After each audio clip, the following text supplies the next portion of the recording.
And there is something inside you that predates civilization, not a memory, not a language, not a belief. Something older than all of those written in the molecular architecture of your blood. For years, it seemed like a settled question. Blood type O, the most common type on Earth, universal donor. Simple, understood, and cataloged in every introductory biology textbook with the confidence of a fact that had long since stopped being interesting.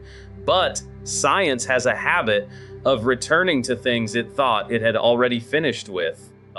Because when researchers began comparing the global distribution of blood type O to ancient DNA databases to the genomes of people who lived 10,000, 20,000, even 40,000 years ago, something unexpected emerged. Felt not a small anomaly, not a footnote, a pattern so striking that it began to rewrite the assumptions we had carried quietly and without question about what blood type actually preserves. This is not a story about medicine. It is not a story about transfusions or hospitals or emergency rooms. It is a story about migration, about survival, about the ancient populations who carried this marker through ice ages, across land bridges, over mountain ranges that no longer look the same. It is a story about what your blood remembers and why that memory is far older and far stranger than anyone expected. And the conventional narrative about blood type O is clean and tidy, the way most introductory science tends to be. ABO blood groups were discovered in the early 20th century. The system is determined by specific antigens on the surface of red blood cells, governed by a gene called the ABO gene on chromosome 9. Type O individuals carry neither the A nor B antigen. Instead, they carry a version of the gene that through a small deletion produces no functional antigen at all. The result is a blood type compatible with all other types for transfusion purposes. Universal, flexible, generous in a molecular sense. Globally, blood type O is the most common. It appears in roughly 44% of the world's population. In some populations, that number climbs far higher. In others, it drops. This variation was noted early in blood group research, and for decades, the explanation seemed manageable. Population history, that genetic drift, perhaps some selective pressure from regional disease environments. The story felt explanatory enough. Nobody pressed too hard. Then ancient DNA entered the conversation. The first friction appeared not in a dramatic discovery, but in a geographic pattern that grew harder to explain the more carefully researchers examined it. Blood type O reaches extraordinary frequencies, sometimes approaching 100% in specific indigenous populations of the Americas. The ache of Paraguay, many communities across the Amazon basin. Several groups in North and South America who, in genomic terms, represent some of the most ancient continuously inhabiting populations on the continent. Hence, when researchers began mapping these frequency against known migration timelines and comparing modern DNA to ancient skeletal remains, a question emerged that the older framework was not built to answer.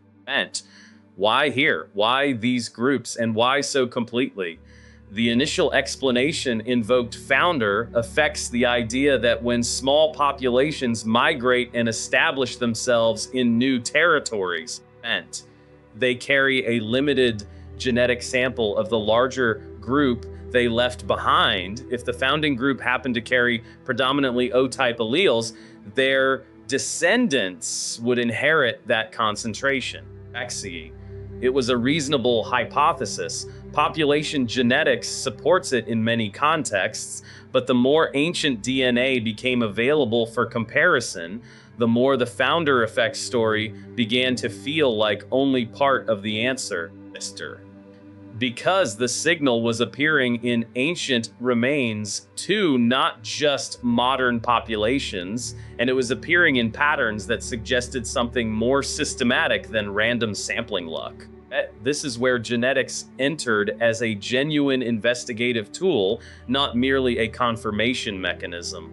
Over the past 2 decades, advances in ancient DNA sequencing have transformed what researchers can actually recover from human remains. While early work depended on mitochondrial DNA, the genetic material passed exclusively through the maternal line, preserved more reliably in bone and tooth enamel. Mitochondrial DNA is valuable. It traces maternal lineages across thousands of years with remarkable resolution, but it only tells one side of the story, the mother's side. Y chromosome analysis expanded the picture, adding the paternal line, but the most complete transformation came with whole genome sequencing and autosomal analysis, the ability to examine genetic material inherited from all ancestral lines simultaneously. Not just one.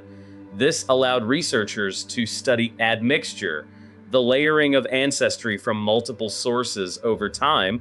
It allowed comparisons across populations separated by thousands of miles and thousands of years. And it allowed scientists to begin building something they had never had before, a genomic map of ancient human movement detailed enough to ask questions the old tools could never approach.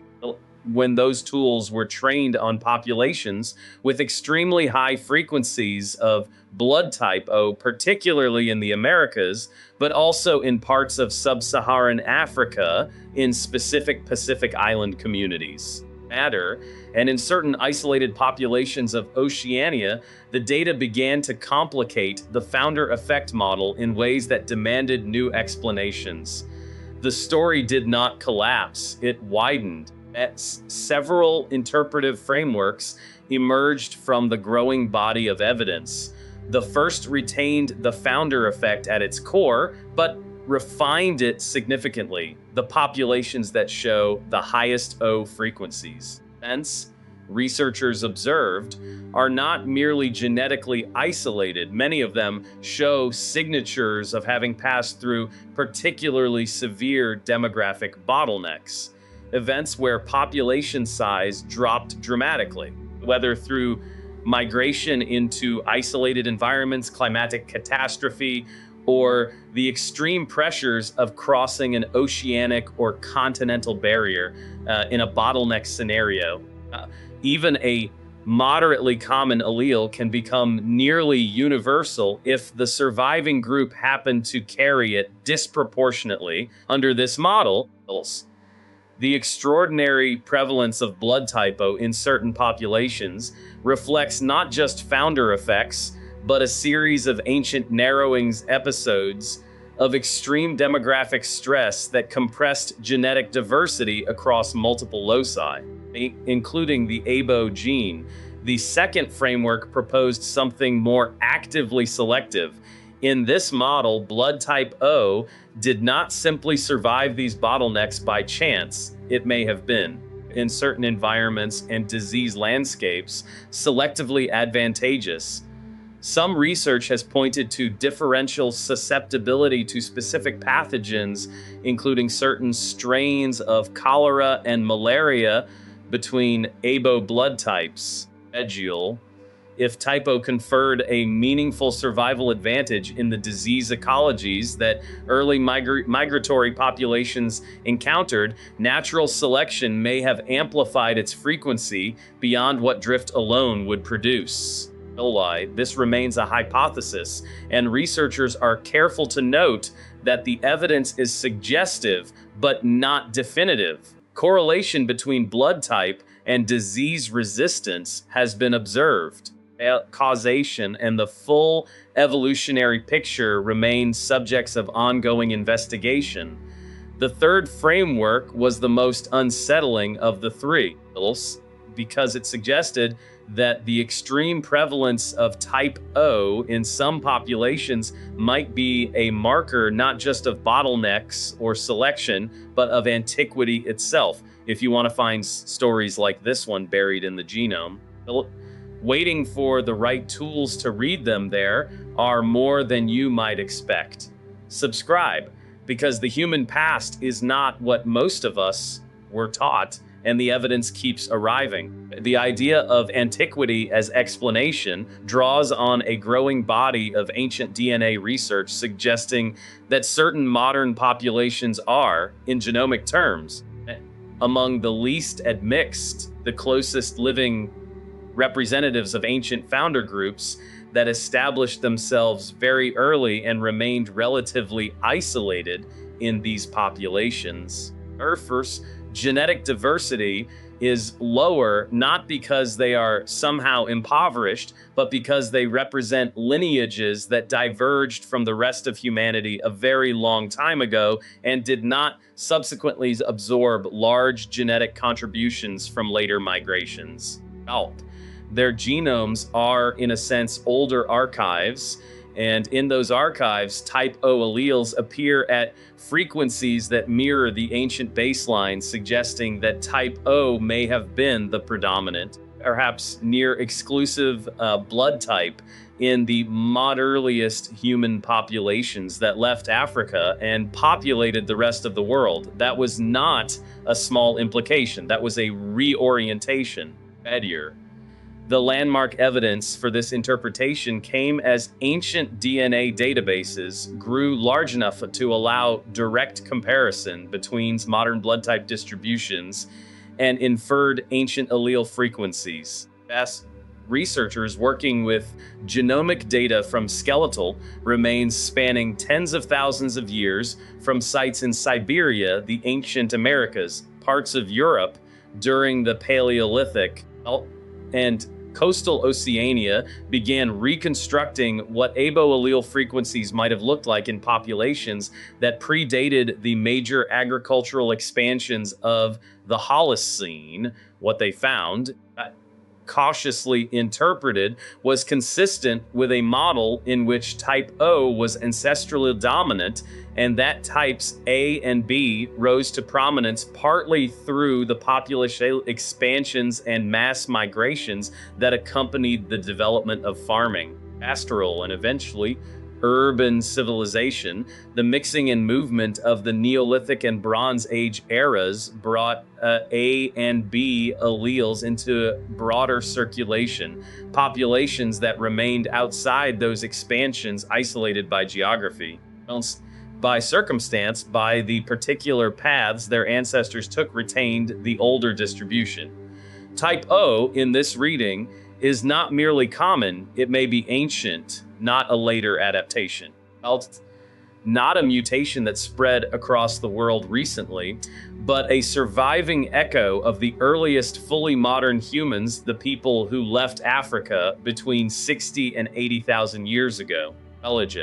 Who crossed the narrow coastal corridors and cold steppe environments to reach every inhabited corner of the earth, who survived conditions that erased most of their contemporaries. Earls Rins.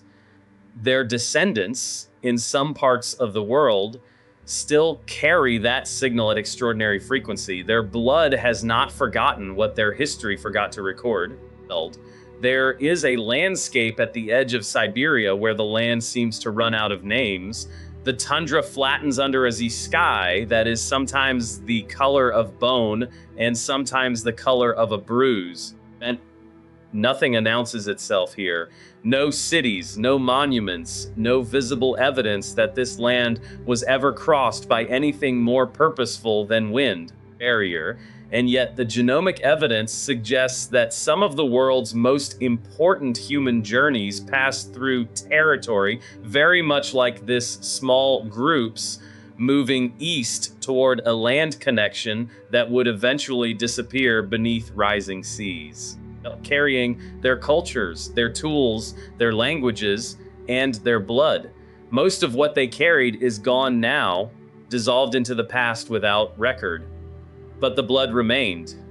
the ABO alleles remained, copied faithfully from parent to child across thousands of years, across the Bering Land Bridge and down into the Americas, preserved inside people who had no idea they were carrying a signal from the Paleolithic world.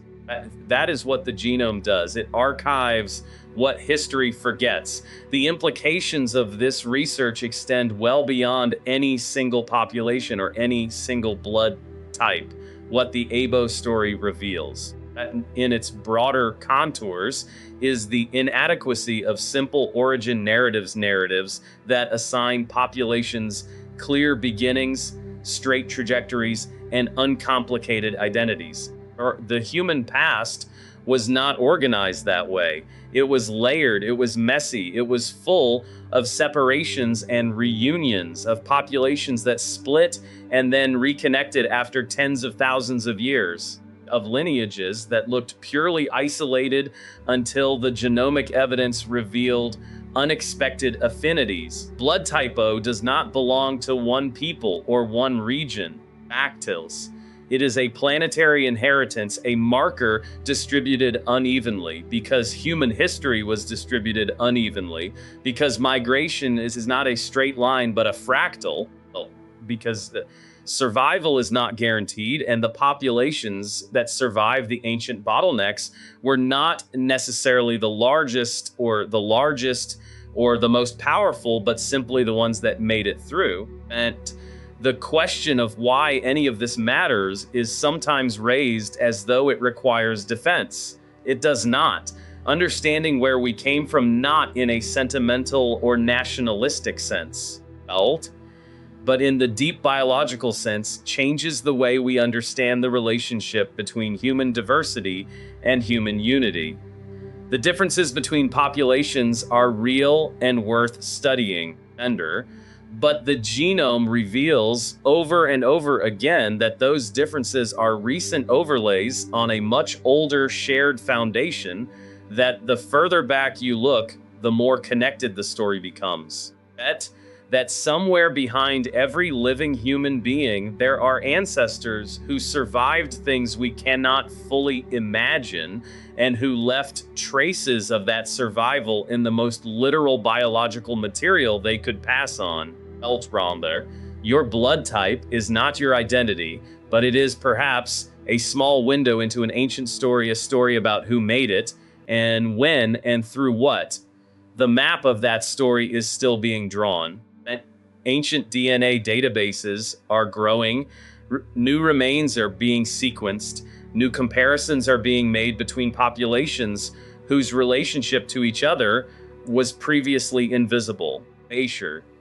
Every new data set has the potential to revise what we thought we understood, to add a layer to a history that keeps turning out to be deeper than the last revision suggested.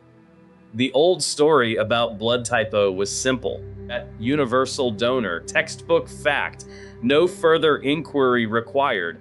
The new story is not simple. It is the story of the first modern humans crossing landscapes that no longer exist, carrying a genetic marker that their descendants would preserve for 60,000 years. It is a story about survival so ancient that the people who did the surviving did not yet have words for what they were doing. It is a story about a signal that outlasted the civilizations that rose and fell above it, that persisted through ice ages and epidemics and the grinding pressure of time. Culture that arrived intact into the 21st century, waiting to be read by tools that did not exist until now. If you found this story worth your time, subscribe, because the genome still has more to say. Mallarder, and we are only beginning to learn how to listen to it. The old maps were not wrong, they were just too small, and the truth, as the evidence keeps revealing, is not simpler than the story we inherited. It is larger, it is older, and it is still, in ways that matter, unfinished.